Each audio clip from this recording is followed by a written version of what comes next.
સુરતમાં હાલ પોલીસ દ્વારા સીસીટીવી કેમેરાથી ટ્રાફિક નિયમનનું ભંગ કરનારાઓને મેમો અપાઈ રહ્યો છે, ત્યારે ટ્રાફિક પોલીસના મેમોથી બચવા અન્યની બાઇકની નંબર પ્લેટ લગાવી ફરતા રત્ન કલાકારને વરાછા પોલીસે ઝડપી પાડ્યો છે.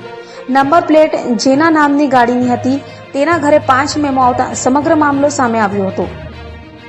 સુરતમાં ટ્રાફિક પોલીસના કડક કાયદાને લઈ ટ્રાફિક નિયમન ભંગ કરનારાઓમાં ફફડાટ છે. જોકે હવે ટ્રાફિક પોલીસના નિયમનનું ઉલ્લંઘન કરનારાઓ અને ગતકડાઓ કરતા હોય તેવું સામે આવ્યું છે.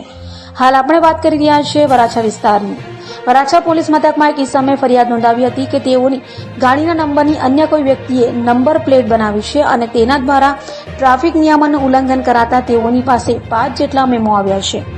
જે સમયે તેઓની મોપેડના મેમો આવ્યા તે સમયે તેઓની મોપેડ ઘરે હતી, જેથી વરાછા પોલીસે ત્વરિત તપાસ હાથ ધરી હતી અને ઉપરોક્ત નંબરવાળી ગાડી લઈ ફરતા કાપોદ્રા વિસ્તારમાં રહેતા રત્ન કલાકાર પ્રિતેશ હિંમત સીતાપરાને ઝડપી પાડ્યો હતો અને પૂછપરછ કરતા તેણે કબૂલાત કરી હતી કે ટ્રાફિકના મેમોથી બચવા માટે તેણે બીજાની નંબર પ્લેટનો ઉપયોગ કરવાનું નક્કી કર્યું હતું અને પોતાની મોપેડ પર ફરિયાદીની મોપેડની નંબર પ્લેટ લગાવી ખુલ્લેઆમ ફરતો હતો. હાલ તો વરાછા પોલીસે અન્યની મોપેડનો નંબર પોતાની મોપેડ પર લગાવી ફરનાર રત્ન કલાકાર પ્રિતેશની ધરપકડ કરી વધુ તપાસ હાથ ધરી છે.